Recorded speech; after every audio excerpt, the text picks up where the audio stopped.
I like the idea of using the Facebook as a community effort in the family, because one of the biggest problems, especially when it comes to kids, it's the secrecy. Oh yeah.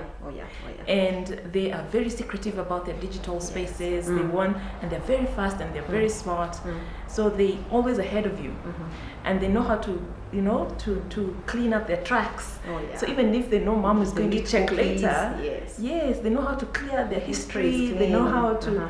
So it's become a challenge. Oh yeah. Because if you don't know what's going on in your child's mind, it really creates a problem, because you can't keep up with what's going on. Oh yeah. If they're always being secret about it. So the whole idea of creating a Facebook page, I think, is genius. Well done. It is. And of course the other thing is that children are also secretive, because whenever you bump into something, instead of inquiring, you bash them. Yes. Yes. Yeah, because when you come across maybe a chat I had, instead of asking or discussing, you actually come down hard on them. Yeah. And so what happens? Let me password everything. Let me password. So you lock them out. Space. Yeah. Actually, whenever we have parenting workshops, one of the things we usually ask parents, there's usually an assessment of how well do you know your child. And one of the questions on that sheet is, does your child have a phone? And then you're like, okay. Because you need to think. Just because you didn't buy them a phone doesn't mean they don't have access. Yeah. Yes. They might probably be having a phone, like a physical one, that they got from somewhere else. And so it's about being aware that unless you are able to have a friendly conversation and a friendly chat, even about existing online, and to be trusting. One of the things that I always encourage people, if you want your children to exist well online, also learn to resolve issues at home. Be aware of your parenting style. Be aware of your relationship with them, because of course this is a long-term investment, and I love telling parents that you don't change your child's behavior when it becomes deviant. It's actually an investment you've been making all along. And one of the things I love telling parents is that when a child turns 12, the cement is dry. Yes. Because the identity is fully formed. They're actually admiring other people more than you. Yeah, they would actually rather go December for a camp than go to Shago with you guys. Their choices they're thinking about changing. Kim Kardashian. Oh yeah. That's the model they're going after now at that age. At 12 years. And they actually have a mind of their own, their personality is fully developed, their interests probably, they know what they want, which sometimes you're not part of. So just being aware of that the influence we are starting is actually from age 4. Yes. There's something we usually call 3-13 window in psychology. Yes. That from when they are 3 to 13, that is when you can influence them the most. And when they are 3, the window is fully opened. They are a sponge. They take in information, they take in insight, they take in advice, they take in discipline. As they go to 13, the window is closing down. By 13, we are done here. And so it's about us. Instead of now coming to be a frustrated parent at 13, when your teenager has attitude and they have a secret life, it's actually about how much investment you've been putting in the 10 years. Okay. That is what you're reaping at that time. Okay. And so this behavior that you don't like at 13 did not start there. It was actually a journey. So this whole internet education and influence of internet and how they're going to use it later, if it doesn't happen in between that gap, the 3 and 13, if you don't do it then you've lost the plot. Yeah. So imagine the mom who doesn't know anything about internet.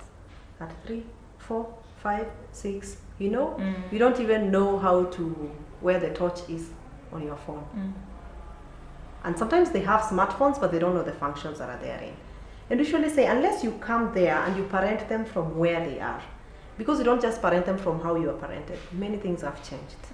Even the challenges of childhood have changed. Yes, absolutely. Yeah. We now have gaming, and we've got even gambling. Yeah. All sorts of things are happening. Yeah. And we did a program in a primary school, and we were asking them about their giants, and actually one child admitted, my giant is gambling. And this is primary school. Wow. That is actually someone who is around class 7.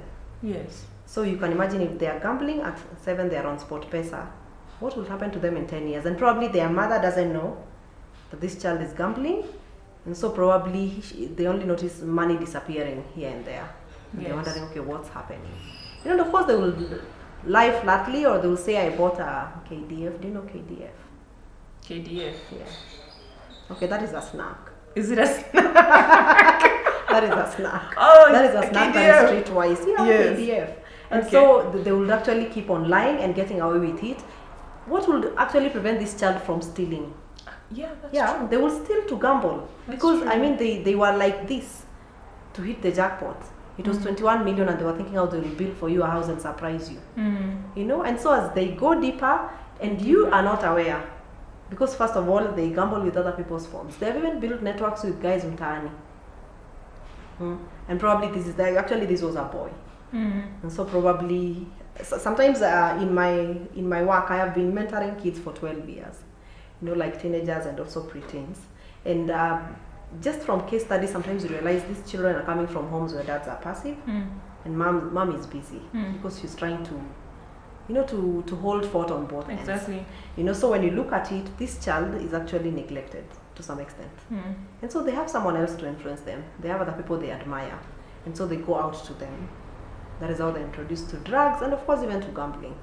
Because Wow. I mean, these are the people who are watching the matches to see where, you know, which team is winning. And of course, sometimes they are like, kuja twende. Yes. You know, so sometimes you don't even know where your child is. That is why even on the online policing and online supervision of children, it's about knowing where they are physically and also where they are online, and to know who they are talking to physically, who they are talking to online, because behavior deviance is actually so many factors. Yes. And Not most of coming it is together. innocent.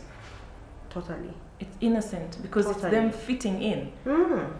them being participants of something. Yeah. And that's when they go and they find these things and they fall into it and they become part of it and they don't know what they're doing is wrong. And then the whole secrecy thing Yes. becomes a very, very big blanket. Yeah, and it's because they're actually trying to meet a need that is not being met at home. Sometimes even the need for connection. Yes. Probably the other thing that is very powerful in behavior modification that I love sharing with parents is about love language. Okay. You need to know your child's love language and speak it. Mm. A child who needs quality time, it doesn't matter how many loads of gifts you bring them. They need the Quality time is you and them. them. Yeah. You know, one of the things I encourage parents, even if you are a hawker, go and hawk with them. They don't mind.